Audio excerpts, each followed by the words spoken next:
నమస్తే అండి. Welcome to our channel good vibes with Lakshmi.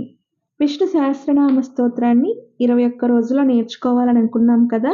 ఈరోజు రెండవ రోజు. ఈరోజు మహామంత్రంలోని 9 నుండి 16 శ్లోకాలు నేర్చుకుందాం. అలాగే 14 మరియు 16 శ్లోకాలు ఎందుకు చదువుకోవాలి అనే విషయాన్ని కూడా నేను మీకు తెలియజేస్తాను. దయచేసి వీడియోని ఎక్కడ కూడా స్కిప్ చేయకోకుండా చూడండి. అలాగే ఈ వీడియోని లైక్ చేయండి, షేర్ చేయండి. నా ఛానల్‌ని మొట్టమొదటిసారిగా ఎవరైనా చూస్తూ ఉంటే సబ్స్క్రైబ్ చేసుకోండి. మహామంత్రంలోని 9వ శ్లోకం. ఈశ్వరో విక్రమీ ధన్వీ మేధావి విక్రమ క్రమః అనుత్తమో దురాధర్ష కృతజ్ఞః कृतिरात्मवान्. ईश्वरो विक्रमी धन्वी मेधावी विक्रमः क्रमः अनुत्तमो दुराधर्षः कृतज्ञः कृतिरात्मवान्. మహామంత్రంలోని 10వ శ్లోకం. సురేష శరణం శర్మ విశ్వరేతాః ప్రజాభవః అహస్ సంవత్సరో వ్యాలః ప్రత్యయస్ సర్వదర్శనః. సురేషః శరణం శర్మ విశ్వరేతాః ప్రజాభవః అహస్ సంవత్సరో వ్యాలః ప్రత్యయః సర్వదర్శనః. మహామంత్రంలోని 11వ శ్లోకం. అజస్ సర్వేశ్వరస్ సిద్ధస్ సిద్ధిస్ సర్వాదిరచ్యుతః వృషా కపిరమేయాత్మా సర్వయోగ వినిశ్రుతః. అజస్ సర్వేశ్వరస్ సిద్ధస్ సిద్ధిస్ సర్వాదిరచ్యుతః వృషా కపిరమేయాత్మా సర్వయోగ వినిశ్రుతః. మహామంత్రంలోని 12వ శ్లోకం. వసుర్ వసుమనాస్ సత్యస్ సమాత్మా సంమితస్ సమః అమోఘః పుండరీకాక్షో వృషకర్మా వృషాకృతిః. వసుర్వసుమనాస్ సత్యస్ సమాత్మా సంమితస్ సమః అమోఘః పుండరీకాక్షో వృషకర్మా వృషాకృతిః. మహామంత్రంలోని 13వ శ్లోకం. రుద్రో బహుశిరా బభ్రుర్ విశ్వయోనిష్ శుచిశ్రవాః అమృతష్ శాశ్వత స్థాణుర్ వరారోహో మహాతపాః.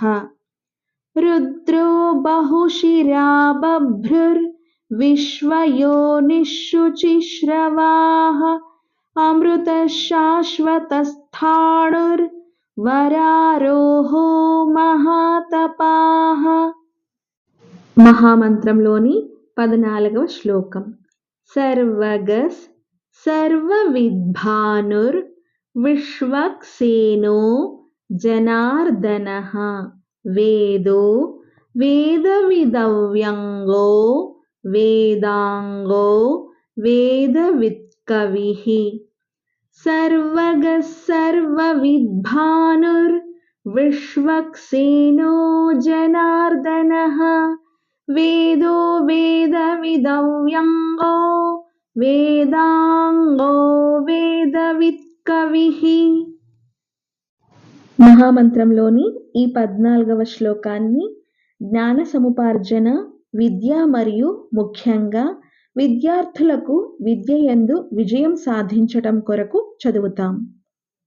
మహామంత్రంలోని 15వ శ్లోకం. లోకాధ్యక్షస్ సురాధ్యక్షో ధర్మాధ్యక్షః కృతాకృతః చతురాత్మా చతుర్వ్యూహశ్ చతుర్దంష్ట్రశ్ చతుర్భుజః. లోకాధ్యక్షస్ సురాధ్యక్షో ధర్మాధ్యక్షః కృతాకృతః చతురాత్మా చతుర్వ్యూహశ్ చతుర్దంష్ట్రశ్చతుర్భుజః. మహామంత్రంలోని 16వ శ్లోకం. భ్రాజిష్ణుర్ భోజనం భోక్తా సహిష్ణుర్ జగదాదిజః అనఘో విజయో జేతా విశ్వయోనిః పునర్వసుః. భ్రాజిష్ణుర్భోజనం భోక్తా సహిష్ణుర్జగదాదిజః అనఘో విజయో జేతా విశ్వయోనిః పునర్వసుః. మహామంత్రంలోని 16వ శ్లోకం. అన్ని ఉదర సంబంధిత వ్యాధులను నయం చేయటం కొరకు చదువుతాము. ఈశ్వరో విక్రమీ ధన్వీ మేధావీ విక్రమః క్రమః అనుత్తమో దురాధర్షః కృతజ్ఞః కృతిరాత్మవాన్ సురేశः శరణం శర్మ విశ్వరేతాః ప్రజాభవః అహః సంవత్సరో వ్యాళః ప్రత్యయః సర్వదర్శనః అజः సర్వేశ్వరः సిద్ధः సిద్ధిः సర్వాదిరచ్యుతः వృషా కపిరమేయాత్మా సర్వయోగవినిసృతः వసుర్వసుమనः సత్యः సమాత్మా సంమితः సమః అమోఘః పుండరీకాక్షో వృషకర్మా వృషాకృతిః రుద్రో బహుశిరా బభ్రుర్ విశ్వయోనిః శుచిశ్రవాः అమృతః శాశ్వతస్థాణుర్ వరారోహో మహాతపాః సర్వగः సర్వవిద్భానుర్ విశ్వక్సేనో జనార్దనః వేదో వేదవిదౌ వ్యంగో వేదాంగో వేదవిత్ కవిః లోకాధ్యక్షः సురాధ్యక్షో ధర్మాధ్యక్షः కృతాకృతః చతురాత్మా చతుర్వ్యూహశ్ చతుర్దంష్ట్రశ్చతుర్భుజః. భ్రాజిష్ణుర్భోజనం భోక్తా సహిష్ణుర్జగదాదిజః అనఘో విజయో జేతా విశ్వయోనిః పునర్వసుః. ఈ వీడియో మీకు నచ్చినట్లయితే దయచేసి లైక్ చేయగలరు, షేర్ చేయగలరు. నా ఛానల్ని మొట్టమొదటిసారిగా ఎవరైనా చూస్తూ ఉంటే దయచేసి సబ్స్క్రైబ్ చేసుకోగలరు.